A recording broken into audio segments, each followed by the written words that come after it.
Welcome back to another episode of Zarpado, a passion podcast.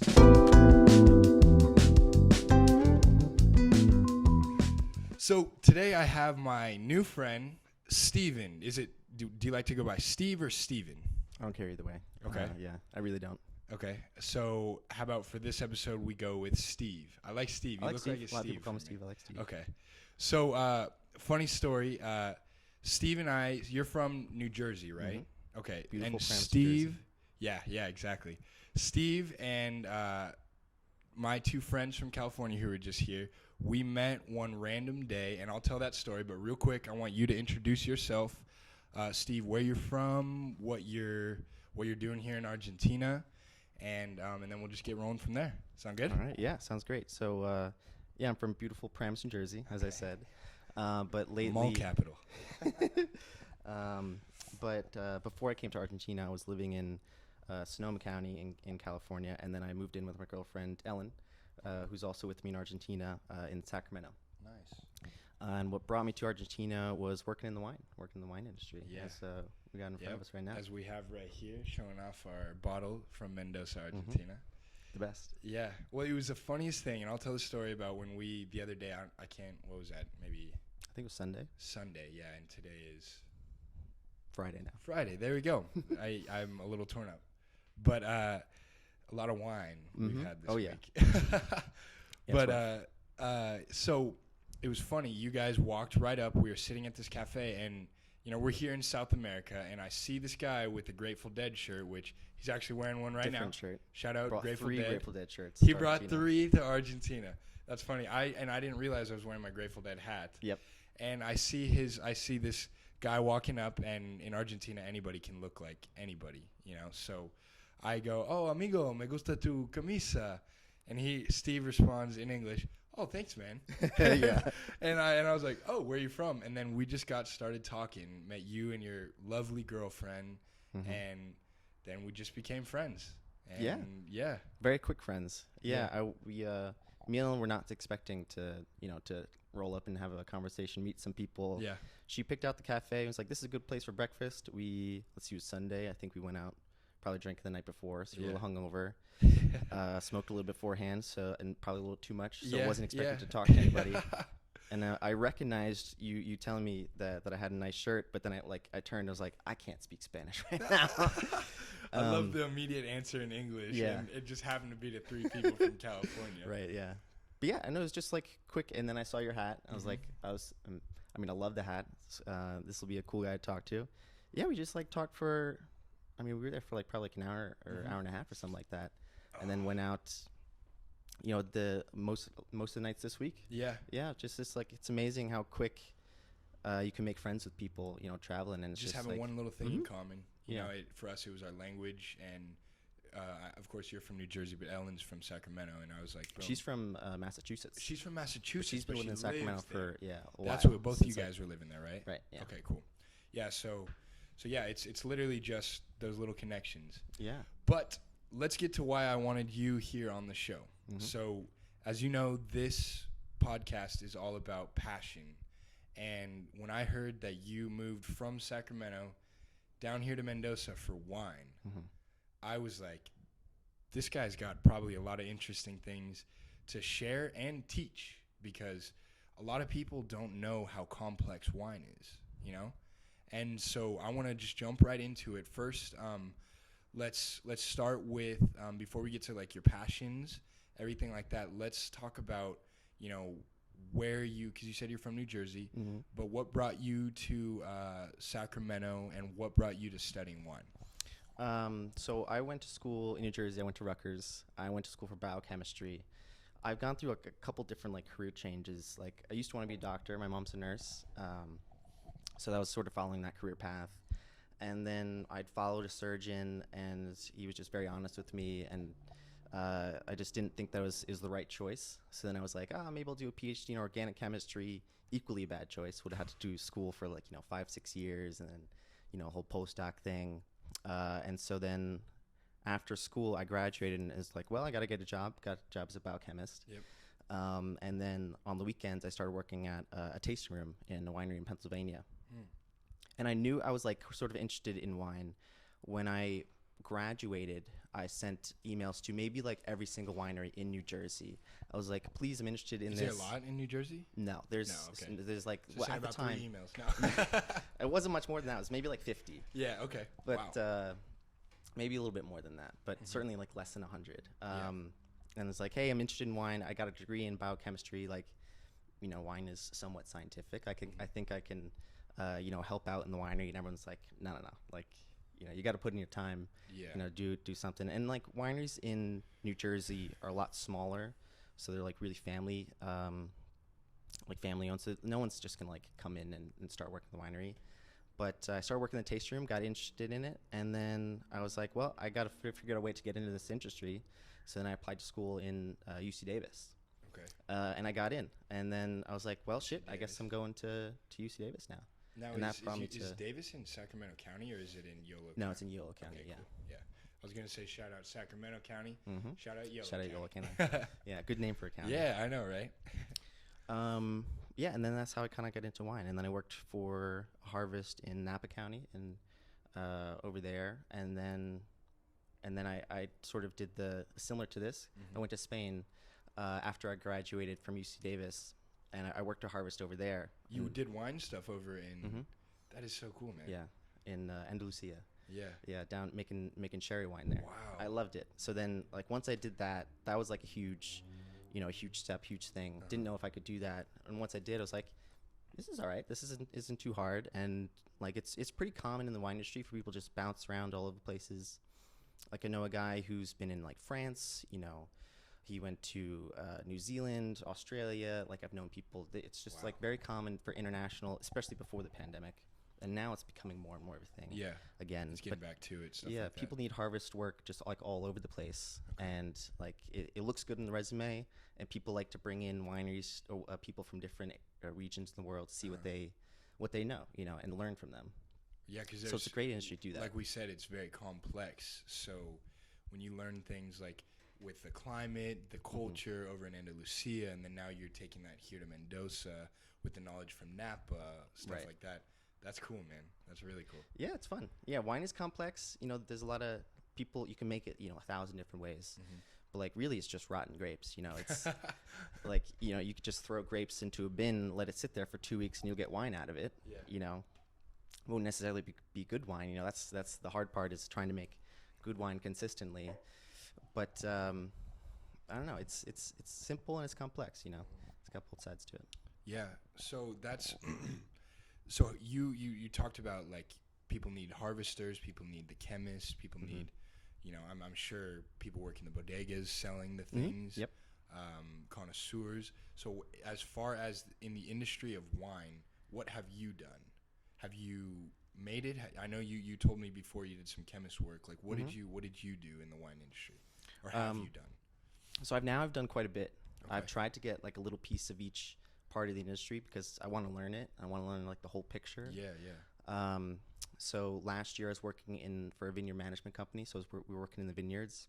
That was the first time I'd really like done work like, you know, kind of in agriculture. So that was a huge learning experience. And then I've worked, you know, in the cellar in Napa, doing like, you know, regular wine work, cleaning tanks. Yeah. You know, moving barrels around, dragging hoses, you know, just doing like manual labor, which is fun. I like that a lot. And that's the aspect of the job I have now that I like the most. But then now I'm also doing like the lab work, you know, because there's a little bit of like lab analyses that you need to do and having, you know, like an objective way of tracking like the fermentation or how the wine is going, you know. Yeah. But like I've worked for sparkling wine. That's a lot of fun. I worked for sparkling. Yeah. Is that like a brand or no? Like just like sparkling like the wine in actual general. sparkling wine. Yeah. Like okay. It was in also in Napa, but it was just like a small little place. He rented essentially a room in a bigger winery and this guy was like a very small producer, so he was doing everything like by hand, which is like like kind of like the old method of making like. Is that with wine. Stomping the grapes with your feet too? Oh, I mean like because then it would be by hand and feet. No. Yeah. I don't know if he stomped the grapes. I don't know if he did that. Okay. I just helped with like bottling. Okay. So he would like usually with the bigger producers they have like all these big fancy machinery that, you know, doses the wine with a little extra sugar and then caps it, and then you have the re-fermentation in the bottle, and then you got to take the yeast out after it makes the sparkling, after it makes the bubbles in the wine. Okay. But he was doing this all by hand. So like he was hand disgorging bottles like right in front of me. You know, I would dose the sugar into the wines, you know, with a little pneumatic. Yeah. How cool is that? Thing. Yeah, there's a lot of different aspects of the wine industry to see, and everything is slightly different. Mm-hmm. There's a lot of things to learn, and like I like learning, so I want to try to learn everything. But you could work in a winery for 40 years and do the exact same thing, every day, Wow. But it takes a little bit of maneuvering or trying to get around, trying to see everything to be able to do that. Yeah. And so, and from just the few of the places that we've mentioned, you worked on the West Coast, East Coast, United States, here, Spain, and that hand bottled place, where was that in? Was that in Spain? That was in Napa. That was in Napa, okay. Yeah. And so, from the different cultures, because, there's being from the East Coast and then living in California, there's a different culture. Mm-hmm. What have you noticed the cultural differences around the wine and the processes? Have you noticed a vast difference, or is there little things that are similar from each place? And what might those be? Yeah, there's a lot of similarities. At the end of the day, making wine is the same anyway. Yeah. And I've worked for wineries, like not all wineries are the same. So there are certainly differences, Wine makes me burp. Like there's differences of like how clean they like to be, or what styles of wine they like to make. But most of the differences I see is between like kind of the culture, like why they're making the wine, like culture of like who drinks it, and like why do they drink it, or like what's the norms of that. And then also like working, like the work style in Spain is pretty similar to here it is in Argentina. Really? And what does that look like? Very relaxed. Yeah. And like very easygoing. Whereas like in California, like, we were just on top of it all the time. Yeah. Like, just doing everything as fast as possible, because they would just to make the product, to get it out there and reap the benefits. Right. Wow. And it's much more like they do care a lot more about like selling the wine. Yeah. It's a lot harder in the U.S. because your costs are usually higher than like in Spain. Of course. Or in Argentina. But also you can sell the wine for more. Yeah. So then like it kind of attracts that like capitalist sort of what our country does type so of well. people. Yeah. And like wineries are hard to make a profit off of, but there's a lot of people that like are trying to do that, and a lot of people that buy into it because they have a lot of money and like I want to start a winery. But here in Spain they're a little bit more relaxed. They're like, the wine makes itself. You missed a pump over today. That's fine. We'll get to it tomorrow. Maybe I don't know. I mean, like, didn't have a ride to work today. Oh, right? No Yep. worries. I missed work today because I thought I was gonna get a ride and I didn't. Yeah. Because I asked the guy too late at night and he just had a few too much to drink. Yep. As did I. And it was at the winery, right? No, it was at a house in right. Oh, but it was here with in the Goda people Cruz. from the winery. It was with people from the winery. Gotcha. Yeah. So didn't end up going to work today because he just forgot to pick me up. That's right. But and my boss was just like, yeah, no worries. See you tomorrow. Yeah. See, and that's part of the culture I love here is the no pasa nada. Yeah. No pasa nada. Yeah. Vemos mañana. Right. I feel it's a learning experience, like, because I feel bad about that. Like I don't feel good that happened. And I'm sure they wished I was at work, but it's like it's all right. Like, it's truly it's not that's that how bad. they probably feel, is like it's whatever. We'll see you tomorrow then. Yeah, and like I wasn't able to start work until probably like 2 weeks. After like I was supposed to, because of like kind of delayments in visa, and it's like you'll get here when you get here. You know, it's harvest is still going. It's kind of beautiful in a way. It is. Yeah. It is. I like I like that. Like it's like why I've sort of returned to that style of living. Is I think that's more suited for me. And like at the end of the day, it is just a job. Yeah. I love working in wine, and I love doing this stuff, but it's a job. I don't wake up every day and be like, oh boy, like I get to go to work. Like shit, it's early in the morning. I don't like waking up that early, and like I love working, but I'd also love to stay home. Yeah. And that's more the case like in places like this rather than in Napa. Napa's a very unique place, though. I don't think that's true in a lot of places in the world. Yeah, it's, I can't say that I've had the pleasure of going to Napa for wine. Mm-hmm. I mean, granted, I'm only 23, and the past year I've been in Argentina, so it's, being from California, the States, we have that drinking age. Yeah. Yep. I'd love to someday, and especially learning about it from you, that'd be great. Yeah. But so yeah, that's cool to get a little more info, and there's a question that I'm sure everybody has for somebody in the wine industry.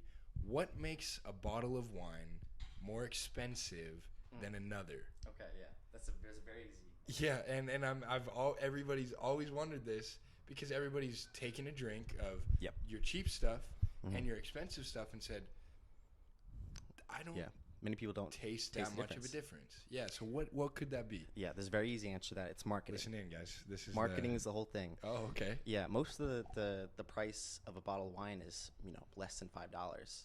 And that's really expensive. Glass prices are different for a lot of different wines. Corks, will change. But there's depending on how expensive the grapes are, that can affect the price of the wine. But a lot of it's marketing. Certainly, you spend $50 on a bottle of wine, and you spend $5. Yeah. There should be a difference in quality there, and there is, but for a lot of people, it's hard to tell. Yeah. It takes a little bit of kind of being told oh, this is what a good wine is like. Yeah. This is what lesser quality wine is like. But I mean, you can get great bottles of wine for $10. Yeah. $20. Especially here in Argentina. Right. Exactly. We're getting them $3-4. Yeah. And they're phenomenal. Yeah. And it's just if you don't like wines, I don't drink wines really much over $50 because once you get past that, it's mostly just for the brand. Yeah. There's a lot of wines that you can, people spend $200, $300. You can spend $10,000 a bottle.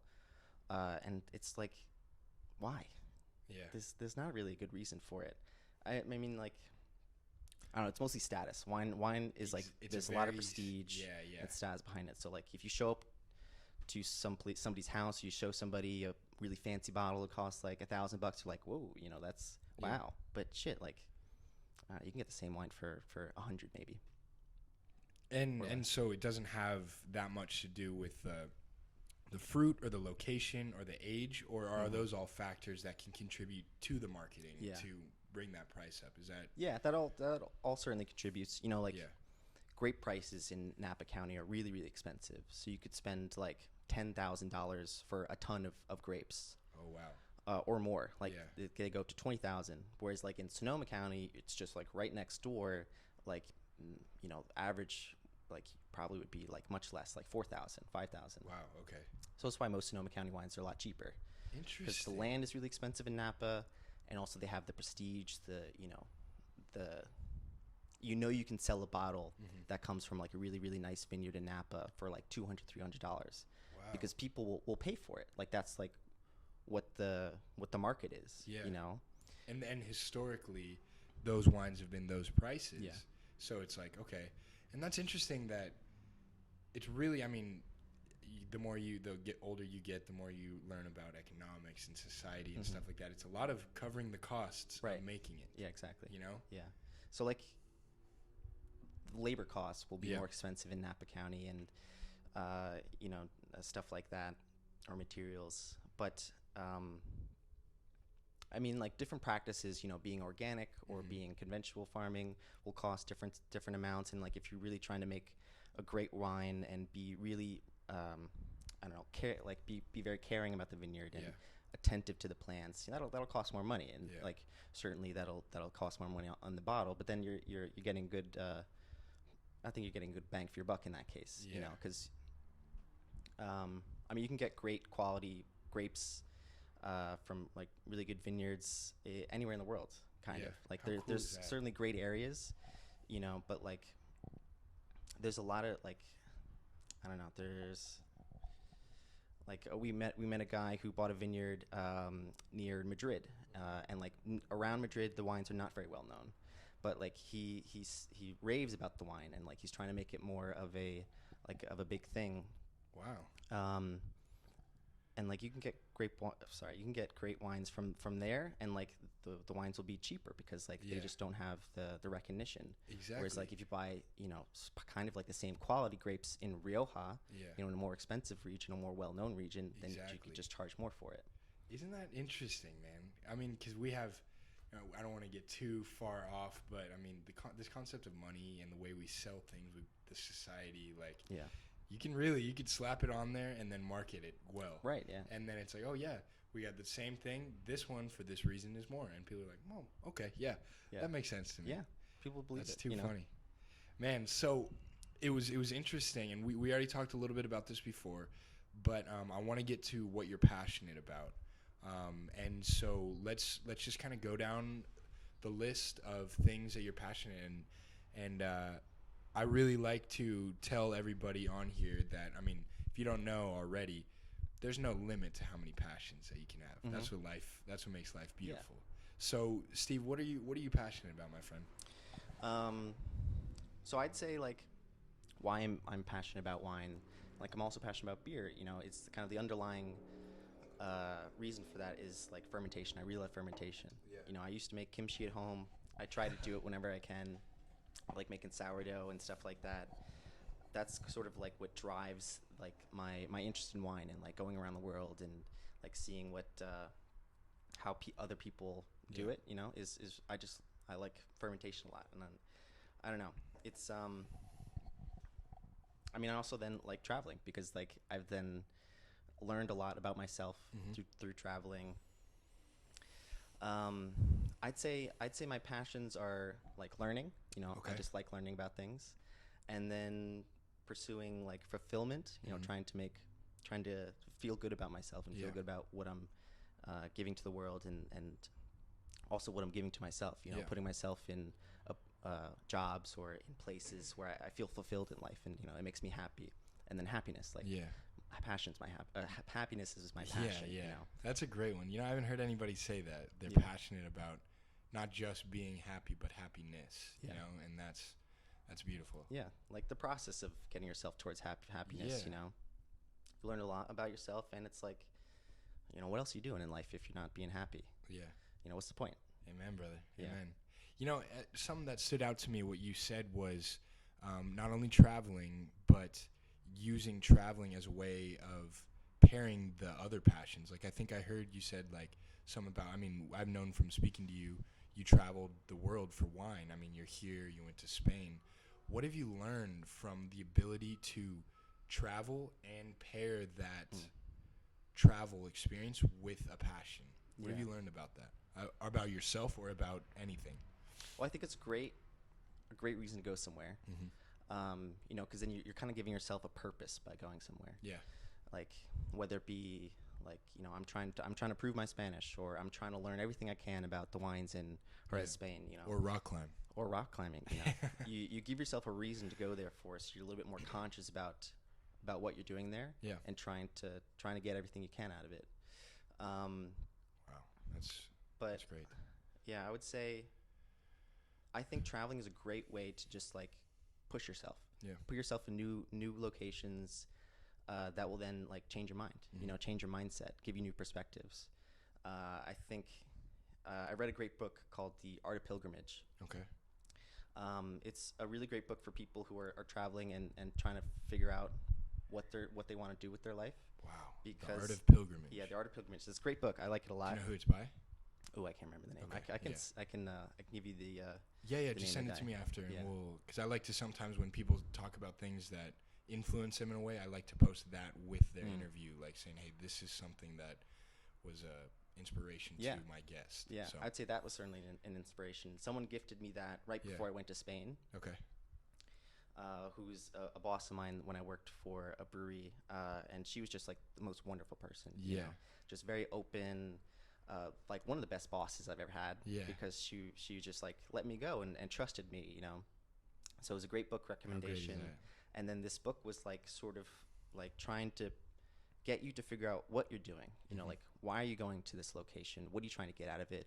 Are you trying to learn something about like this country? Are you trying to learn something about yourself?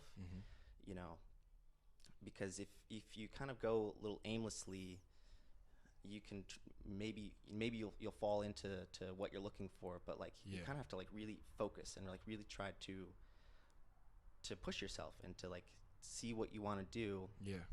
And go at it like as hard as you can, because or else it's 100%. very easy to just relax and not do much. Well, and one of the things I like that you said too was when you go to that place with your purpose, you try to get the most out of it. You think about the classic story of someone going to college with a relationship from high school and they don't like their college experience, Well, maybe it's because you weren't 100% there, and the same goes with when you have that purpose and you go to a destination. Yeah. That's great. Very true.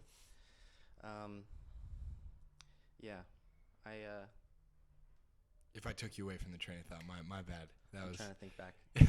we're talking about talking art of pilgrimage, what you learned from going to these places in pursuit of passion. Okay, so then I'll say another thing from that book is like travel is a great way to put yourself in different mindsets, but like you can also do that from your own home.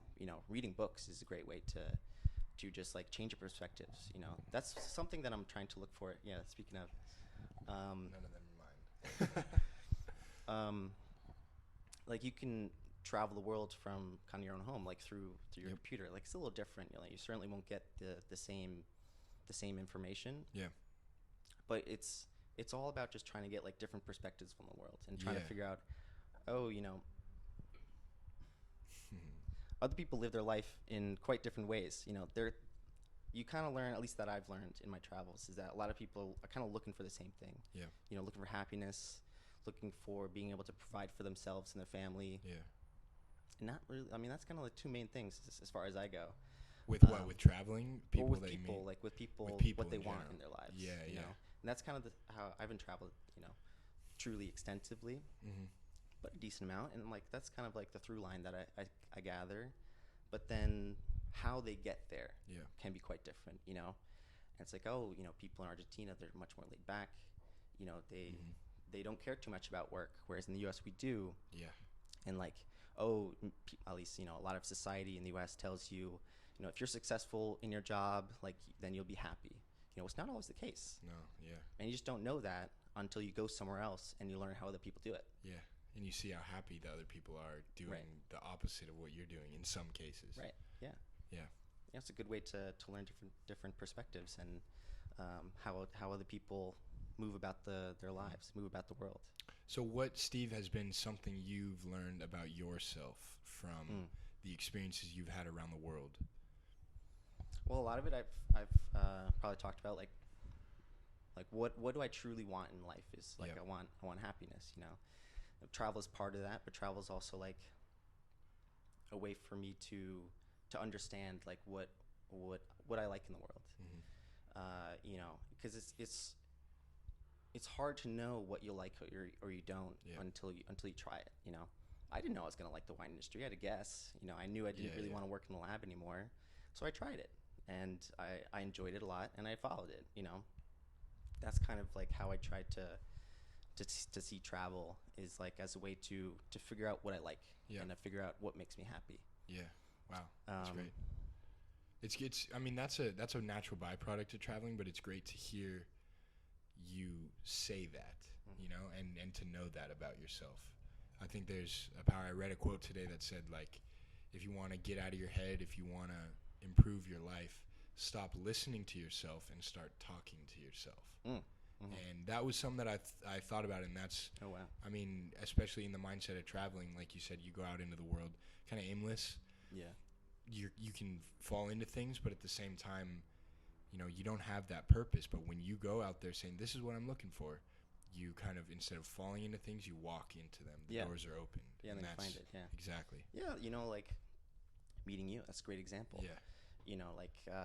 It was, circumstances and happenstance, but also was like, I had to make an effort to have a conversation with you guys. Yeah. And, not everybody can do that. Yeah. Or not everybody wants to do that. Yeah. You don't need especially to. After smoking a joint. Right, exactly, yeah. Let's see what else I was going to say. I forgot.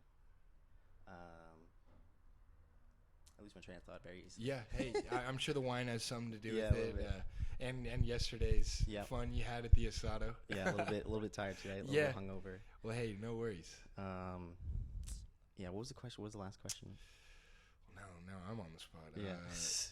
You know, whatever it was, I think we got to a great point in that, and there was actually something that I wanted to go back to your passions, if you don't mind. Sure.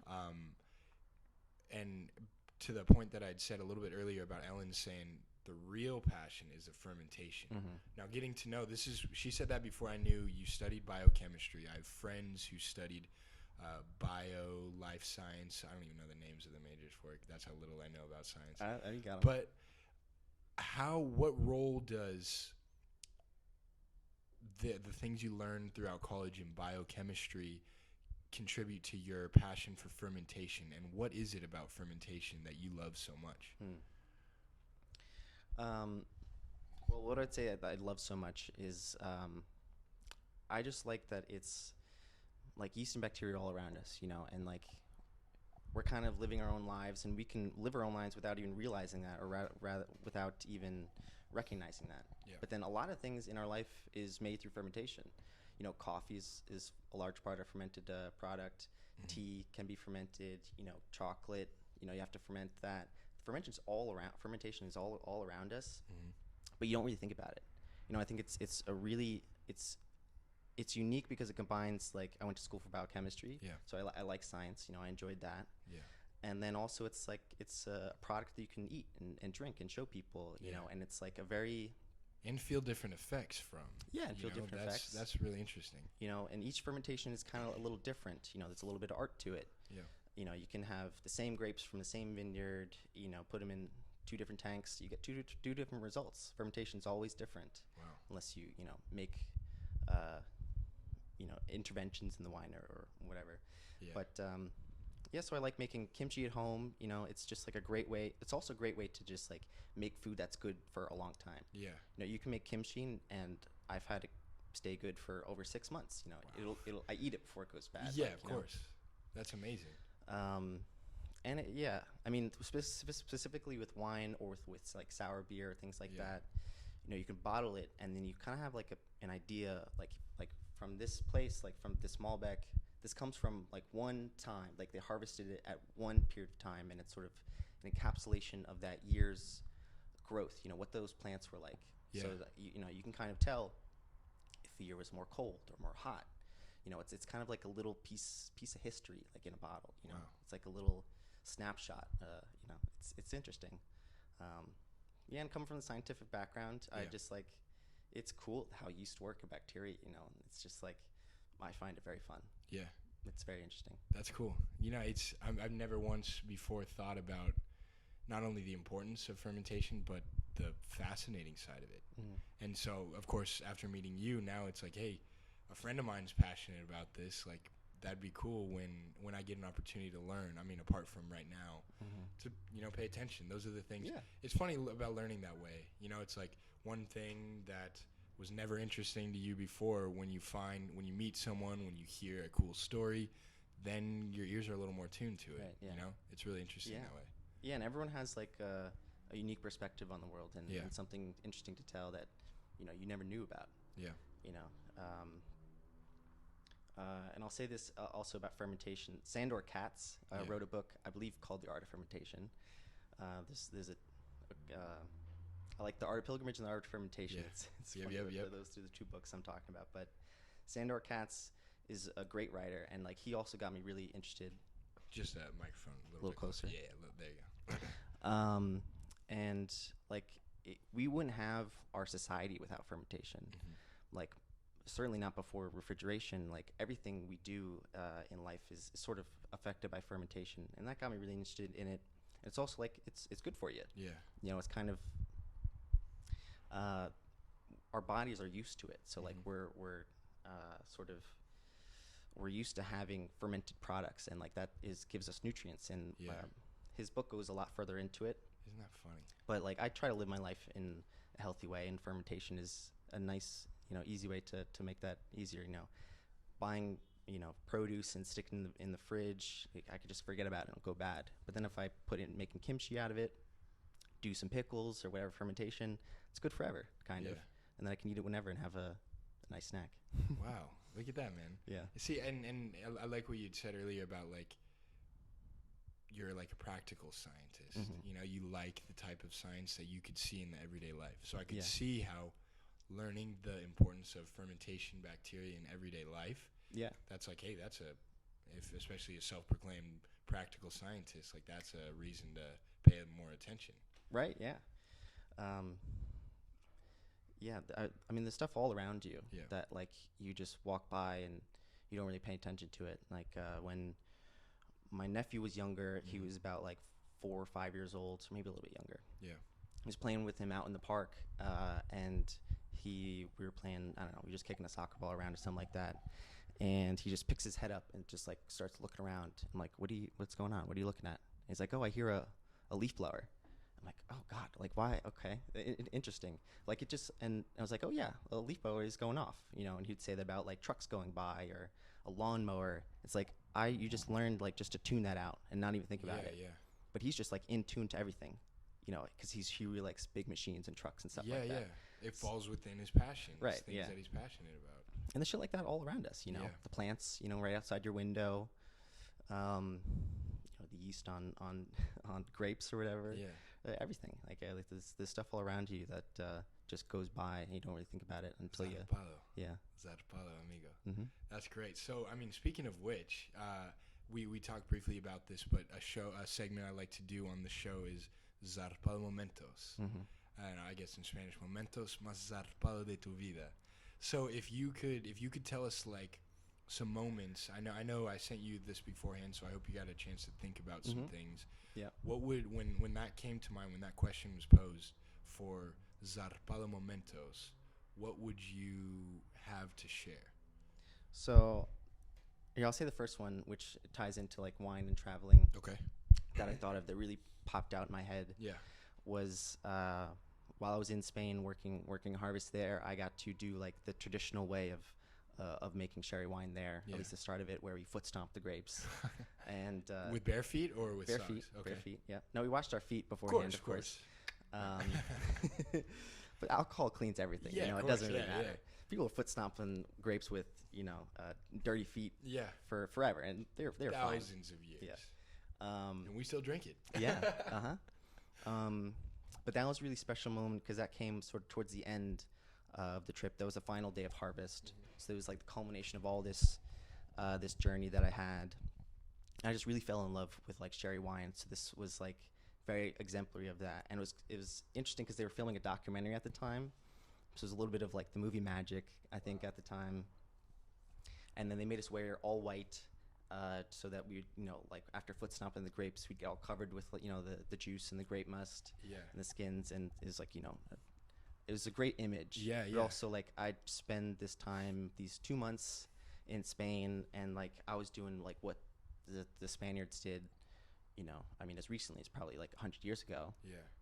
But for millennia, for however long grapes were in that region. And it's like, I'm a part of this journey. Like, I'm part of this tradition.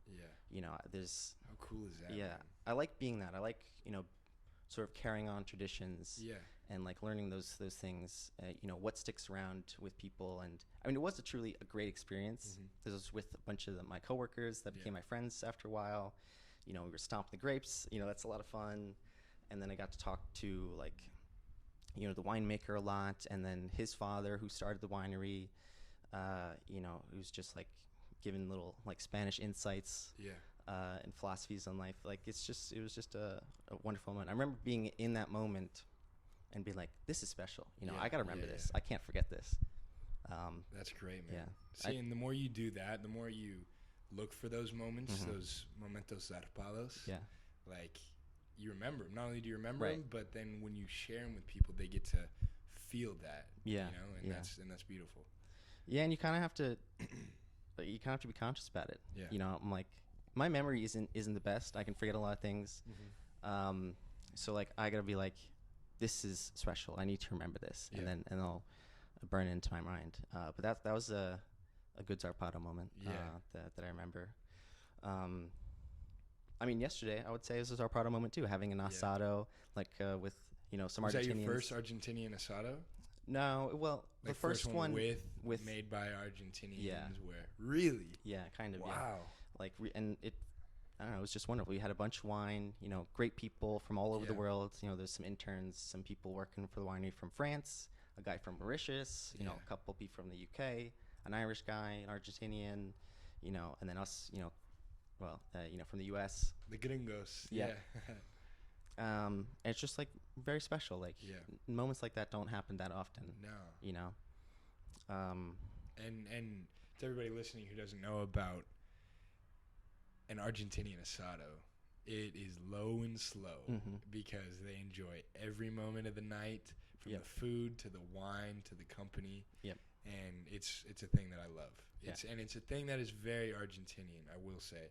After having gone to Brazil and Chile, Uruguay, nothing is like an Argentinian asado. Yeah. There's a lot of special things about Argentina. I haven't traveled elsewhere in South America, but there's a lot of cool things about here, and like the people really do take their time with everything. Yeah, with everything. Everything's about like the asado is like it's a barbecue, but like, it's much more than that. It's about like hanging with your friends, your pals, your family, and just spending that time with one another. And that's special. Like that's really the most very different. special I mean, moments. We come from the United States, where barbecue and grilling is very big, but it wasn't until I came here and saw the focus of this get together isn't just the food. The focus of the get together is the getting together. Yeah. And it doesn't matter. Like I've been to asados that went there and the meat was ready when you get there, and then you hang out for 10 hours. And then I've been to asados where you get there and the meat's not ready for 10 hours, and you're like, when the hell are we going to eat, man? Yeah. But it's the whole point is you're there with good friends, good people, and you're sharing those moments. Yeah. Eso es Zarpado. Right. And I'll say like another moment kind of along those lines is I went to a wedding with my girlfriend Ellen. I think it was last year. Was up in Hood River in Oregon, which I love. Like I love. It's just a gorgeous place. But there's is that where you guys are going to move? Somewhere around there, I think. Well, yeah. Nice. Yeah. Wherever I get a job, Yep. But it was the first time I met a lot of her friends from college. This is an old buddy from college that she knew that I was getting married. And it was just it was stressful, and I was nervous about it. It was a wonderful experience, and I just they were wonderful people, and they opened up to me and allowed me to be myself. They were curious about me and wanted to include me in their things. And it's just those are the truly special moments when you're with people that care about you, and I didn't even know them really that well. And you love someone they love, right? And they were like, hey, we love Steve. And the wedding was so much fun. We were just out dancing underneath the stars, drinking a lot of beer and a lot of wine, and just hanging out with people. It wasn't a rainy day in Oregon. No. Seeing lucky, the beauty of the Pacific Northwest. It was cold. Yeah. It was cold as hell. It was in May. Okay. But it was fun. We bundled up and we danced around, and we were just having a good time with people. That's I don't know. Those are the moments I look for. That's great. You got any others Zarpado mementos you want to share while you're on the show? Well, I'll say another one on a different scale is being alone, and when I was walking around, the streets of Spain in Jerez, and just kind of sitting and watching people, and just soaking it all in, or being in Sonoma County. A lot of times I would eat my lunch while I was working in the vineyards outside, underneath some big oak trees on a hill somewhere, looking over the valley, and it's just man, this is special. It's just moments peaceful, with yourself. Calm, moments with yourself. And I kind of look for everything. People like to take photos of everything nowadays. Yeah. And a lot of times I'm you know what? Let me just keep this one for myself. I can take a photo of this. Beautiful. But some moments you need to just take in for yourself, and then if you forget about it, you forget about it. That's just life. You can't remember everything. You gotta remember the special moments. Some things you just need to soak in and then just let go. But a beauty of that is sometimes you remember the feeling of the moment rather than actually what was there. Because I've done that same thing where it's like, you know, quick to take a picture, and sometimes you do, and you look at it and you're like, this does nothing justice. Yeah, it doesn't. So then you really just put the phone away and you just sit there in the moment. And I feel like I remember experiences like that where I don't typically remember what I was doing, but I remember I told myself, this is just a moment for you, and that's cool. It's cool that you're conscious of that and able to share that. Yeah, I think so. You know, you gotta live with yourself. You know, you gotta. You're stuck with you. You know, for better for worse. Yeah, exactly. So you just gotta get used to it, and you gotta treat yourself. You know, you gotta treat yourself. Right. Treat yourself. Treat yourself, Steve.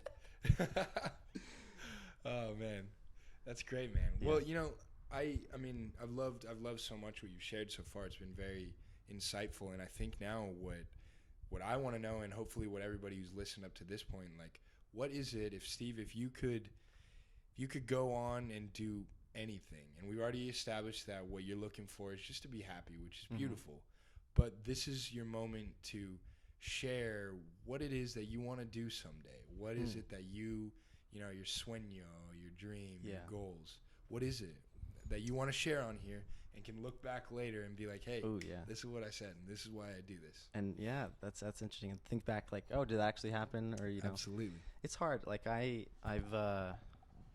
changed my life path a couple times, and so like after that, I've learned like it's hard to plan about life, you know.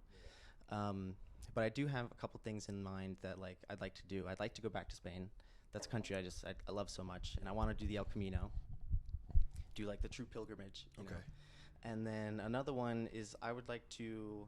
This is like my ideal sort of job or life, you know, in like 20 years. It'd be really nice if I could just have, you know, a small plot of land, have my own little farm, have my vineyard, you know, make my own beer, make my own wine, you know, hopefully with Ellen, you know, I would love if we could share that together, and we could, you know, have a family and or, you know, whatever that may be. But like have our own little like homestead kind of cottage type thing. We're making a lot of fermented products, and you know, being out in nature, love being out in nature. So would like to be close, you know, maybe that's Oregon, maybe somewhere else.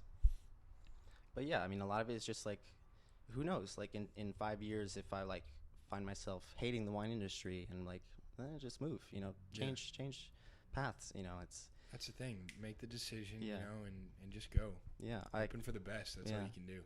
I love it now, and like I see myself loving it for a long time. But if I stop, then like, there's no reason to do anymore. You know, like I really look for constantly learning. You know, that's my dream, and just learning about myself, learning about the world and life, and then trying to get happy. You know. You know, I told my girlfriend the other day. She asked how it was when you guys came over, and I was telling her about you guys, and both you and Ellen just have this overwhelmingly calming presence about you guys. You know. And for you to say that your dream is just to constantly learn, that's a beautiful thing, my friend. That is really, and I mean, from your voice to even Ellen's as well. You know, you guys are just very mellow, and add a lot. You know, you got people like that. People like you guys are people to keep around, and so I just appreciate that. I wanted to say that. You know? I appreciate that too, and I appreciate you saying that. You know, I love listening. You know, that's some of my favorite things to do, because just allowing someone to just speak their mind and to just let them go. There's always something to learn from somebody else. So that's what I try to do. You know, I like to just like allow people to say whatever they want to say. You know, and usually if you give people enough time, they will. You know, you just got to be like, you know, I'm here. You know, whatever you want, whatever you want to do, whatever you want to say, I'm here for it. But like, you just got to give them like the time. You know, or you know, not everybody opens up, but like, I don't know. There's little questions you can try to pull out of people. Yeah. But that's something I like to do with everybody, because everyone's got something to say. You know, I like to hear it. Everybody's got something they want to talk about. Right. Yeah. And it's up to you to find out the best way to allow them the space to speak about that. Yeah. Exactly. Know? Yeah. That was something. You know, I told one of my best friends, who actually reminds me a lot of you in the calming listener kind of presence way. His name's Alex. I just saw him when I was back in California, And he told me that something that I said to him when we were 16, 17, smoking at a park one day. He said that I told him that everybody's got something they want to talk about. And so when given the chance, you can find that, and it makes the conversations incredible. And that, I think, without even realizing, was a lot of influence for this podcast, because I bring the people on here because I want to know about them. I want to know about what they want to share with me and with everybody listening. So that's great, man. Yeah, I love that too. And I really like that you're doing that, because I think that's some of the most interesting things in life, and also like the most useful. Yeah. I want to hear what other people have to say about how they've lived their life, because they've lived completely different lives than me. Absolutely. And this is a little snapshot into like how somebody else lives. Yeah. I think this is a great way to improve yourself too. Yeah. I think it's a fantastic thing. I hope so. That's a goal, man. Yeah. Right on. Well, I feel we've done so good and hit so many amazing points that there's really just one thing that I like to end every show with, which is, if there is somebody listening that really resonated with what you said, what is some advice that you can give to people based off the experiences that you've had in your life? And this could be about life. This could be about work. It could be about anything, man. This is your opportunity. Yeah, I would say just try. Like, you just got to try something. My mom taught me that, mostly with foods. Like, she would be like, I'd be like, I don't like spinach. I don't like cooked spinach. She's like, just try it. Just try it. You don't know if you don't like it until you try it. And I tried and be like, this is not that bad. I can handle it. But, with a lot of things in life, I just took a leap of faith. I might like it, I might not, but you just got to try it. You never know. And that's kind of the only way that I've found that I've been able to learn what I want to do in life. Yeah. I took a chance and moved to California, and I love my life since then. Yeah. But it just takes a leap. You just got to try something. You don't like it, try something else. But that's kind of the way I live my life. I just got to be like, just got to try it. What's the worst can happen, Yeah, why not? Things will be all right. In the end, like, most things turn out okay. Yeah. I I had a hard time moving here to Argentina. But then afterwards, like, since then, it's been a wonderful experience. Yeah, brother. You never know what will happen unless you do it. Yeah. Just try. Just give it a shot. Yeah. That's something my parents would say too, which is great. Well, you're right. The wine does make you burp. Well, Steve, this has been amazing, man. This has been a Zarpado interview, and it's been a pleasure to meet you. So yeah, go ahead. Do you share your social media or anything? Just say what your Instagram thing is right now, so people can look it up if that's what you're into, or if there's. I don't use my Instagram like at all. Okay. So I've got like 2 photos on there from Gotcha. like 2018, 2019. So there's not too much going on there. I don't know. You want to send me an email? srgmcguire@gmail.com. If you're interested, you got a question about how to live life, whatever. You got some wine questions. I got time. I'll answer it. Exactly, and I think a better way to phrase it, rather than just Instagram, if there's anything that there's something I wanted to start doing on the show. If there's anything that you guys want to know more from Steve, more from myself about the conversation we had, feel free to reach out and we will connect you. But until then, this has been Zarpado. Steve, appreciate you, brother. Love it. Thanks. Boom.